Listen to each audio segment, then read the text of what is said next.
So, funny enough, before I was recording this, a friend of mine on FF, AJ, he actually messaged me and asked me when this is coming out because he said he had a friend who wanted to watch it and he's fasting for Ramadan.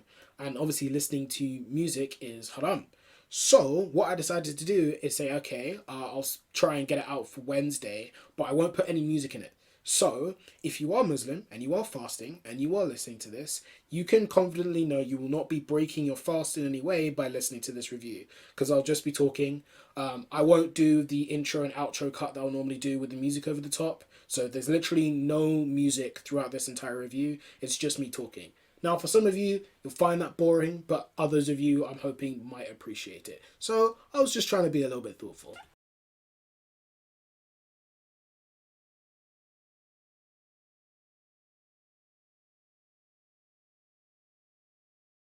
Alright, so we're getting into Sneakbo's Nine Lives today. Sneakbo's been around for a very long time. Brixton boy, not coming up through UK rap for a really long time, has elevated to some of the highest levels in terms of how big he's been as an artist. I feel like he's been quite a big part of what UK swing became today, with a lot of sounds he introduced, a lot of the Afro influences he introduced to rap. It's something that he contributed a lot to. Now, in terms of the name of the album, Nine Lives, there's a funny, funny story behind this one. Supposedly, he was being chased by whatever people were after him. He ran into the McDonald's and then turned into a cat and escaped. And that's why this album is called Nine Lives. That rumor has been floating around for such a long time, and people have used it to make all sorts of jokes about Sneakbo on Twitter. So I guess he's kind of just played off that and called his album that, which I think is quite funny. So I feel like Sneakbo offers a lot of different things. He's got more drilly ones where he's kind of a bit more up with the times in terms of the sounds and music trends. And even so, he was basically doing drill before it was drill, so it's not too far out of his wheelhouse in terms of what to expect. He's got some Afro swing stuff on there as well. He's got a bit more on the club vibe sort of things, but he also has some reminiscent stuff and a bit more retrospective and a bit more calmer and more serious in tone. In terms of songs that are a bit more retrospective, Highs and Lows is a nice place to start. It's him talking about who he used to be and how he's grown up and the man he now becomes and wants to try and be in the future, to his son Lorenzo, who he mentions quite a few times across the whole album. I feel like this beat is one of those simple is best beats. Sometimes you have beats where it's like it's too simple and there isn't much there in terms of layers and it's quite lifeless. But with this one, it's very simple is best because it creates a tone for him to talk about the serious topics that he wants to talk about. It's very retrospective and it gives you a lot to think about. It builds on the idea that yeah, he's from the A, he was born and raised in the A, but he's not the same man that he is. He's not the same man that he was, even though he still lives in the same area. He still lives in the same surroundings and it's still very familiar to him, but he recognizes that he's not the same person, neither does he want to be the same person. Never Gonna Be is another one of those as well. I do like the vocal sample that's used on the melody and with the hook. I don't recognize it from the original song. That would be something interesting for me to look up at some point, but I do like what it brings to the track, especially with the tone of it. I feel like both of these songs have an interesting nuance to them. I feel like the last one, although it was quite simple, it did have a nice little beat switch in there in the second half. This one, I feel like the flow switch that he uses in the second verse, Sneakbo kind of spazzes on that, but I still think his signature flow that he does pull out all over this album, it's still as good as ever. It still keeps you engaged with the songs as they always did for years. So I think I like that, how he's kept that over the course of this whole album. Sneakbo does a lot of this other like brag rap stuff on here as well, which I feel, so most of these tracks are just a bit more ordinary. I don't really feel like there's a crazy amount going on with a lot of them, but some of them can still be quite enjoyable in places. They Already Know, I felt was kind of boring beat wise. It was a bit lifeless and a lot of his bars are just very corny and cliche and there's nothing really much to take from this tune. I guess if you want to kind of just nod your head to some pretty generic stuff all around, then sure, but there's not really much here. You've got bars like, I got a chick on my line on my celly. It's just very, You got lines like, pulling up on your bitch, bitch missing. I mean, what are we supposed to do with that? Skr is another one. It's kind of a more just lower tempo, traditional brag rap tune.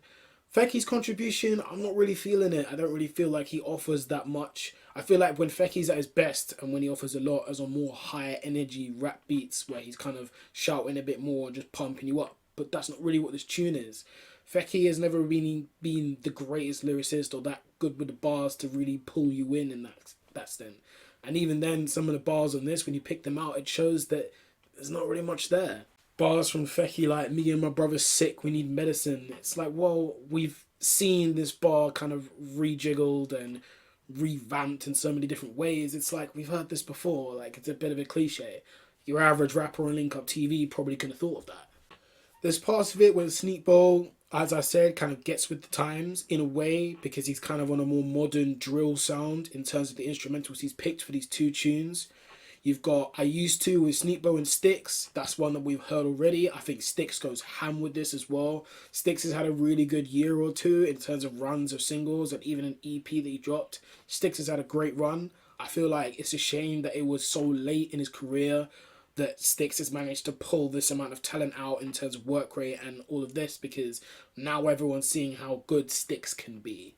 I like the kind of warped, screwed keys on the melody. It brings a nice different texture to it and it kind of switches up kind of drill rhythms, how a lot of people are being complaining that drill rhythms sound the same. It's these small little nuances that give them a bit of a difference. You could have just had the piano on there and just left it with the bass line as per usual with your 808s and it would feel quite generic. But it's stuff like this that just makes it feel that slight bit different.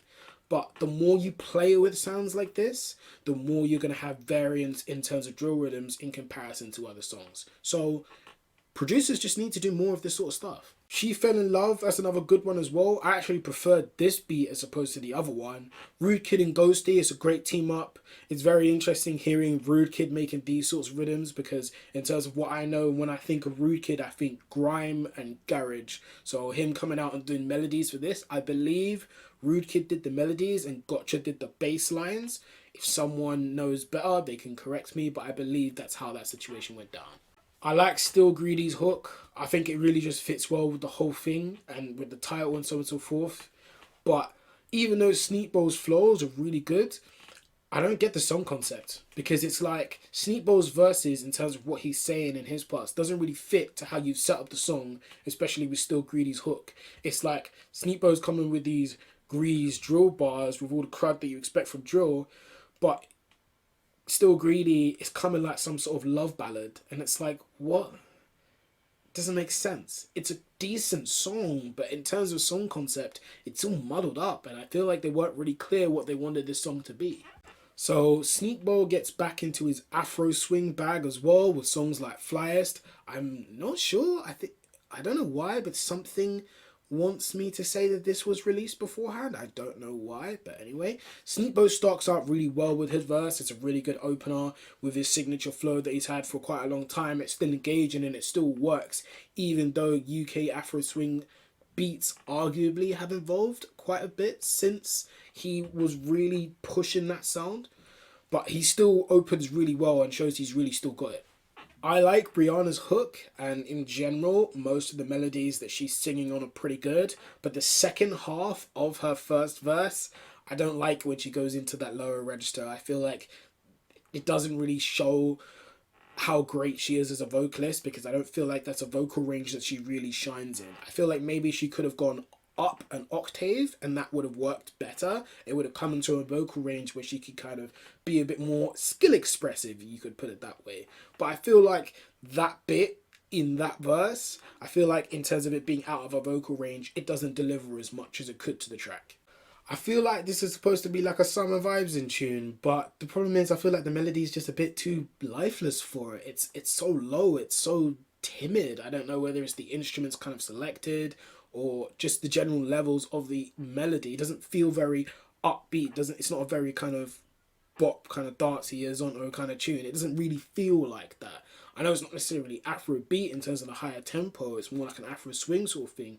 But I just feel like this melody could have just had a bit more life to it. And as much as Sneakbo opens well, there's some bars that yet again just come across as kind of cringy and it's like, I don't know about that one, especially with lyrics like you could be my Jaden and I'll be your Will. It's like, I don't know, it's been kind of Bonnie and Clyde sort of thing, just rejiggled with the names, and it's like it comes off as cringe almost every single time. I feel like these sort of cliches is stuff that rappers need to drop because it's been done so many times, and each time it's cringe. So I feel like this is just maybe a personal grievance of mine.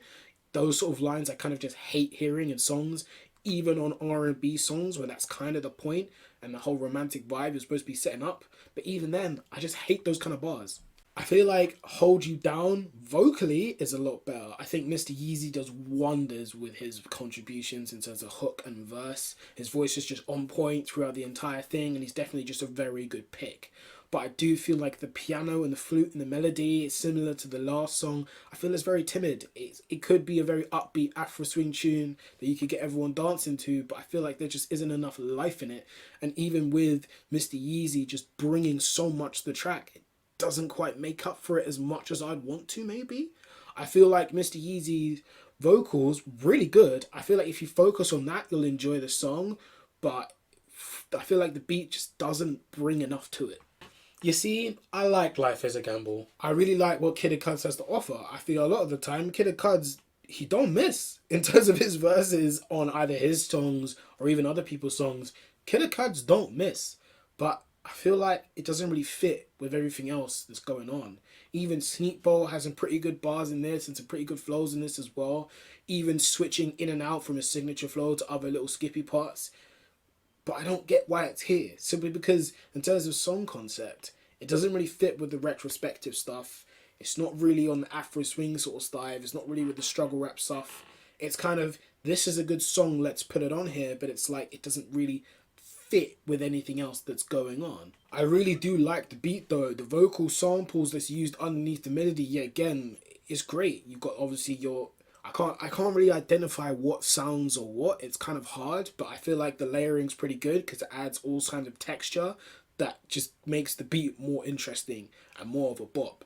So I feel like that works really well and it is very engaging all around in terms of the song. But yet again, why does it need to be here? Overall, I think I'm going to give this a C. I do like the retrospective parts, and parts of it were quite enjoyable, but there are other things that I feel like in terms of beats being a bit boring, some features not quite hitting for me, and things like that does hamper it a bit. I do feel like Sneakbo's bars come across as a bit cringe and corny in places, and I feel like if he stuck to the more retrospective parts of this album, it would have been better for me. I feel like it doesn't quite push into that kind of memorable category because I feel like there wasn't enough of those songs that really were the strength of this album. Even the UK Afro swing tunes, they could have been better because the melodies could have just been a bit more upbeat, which would make them more of a bop. Even though some of the features in places are doing so well, kind of uplifting the energy through the track, but the beat kind of just lets them down.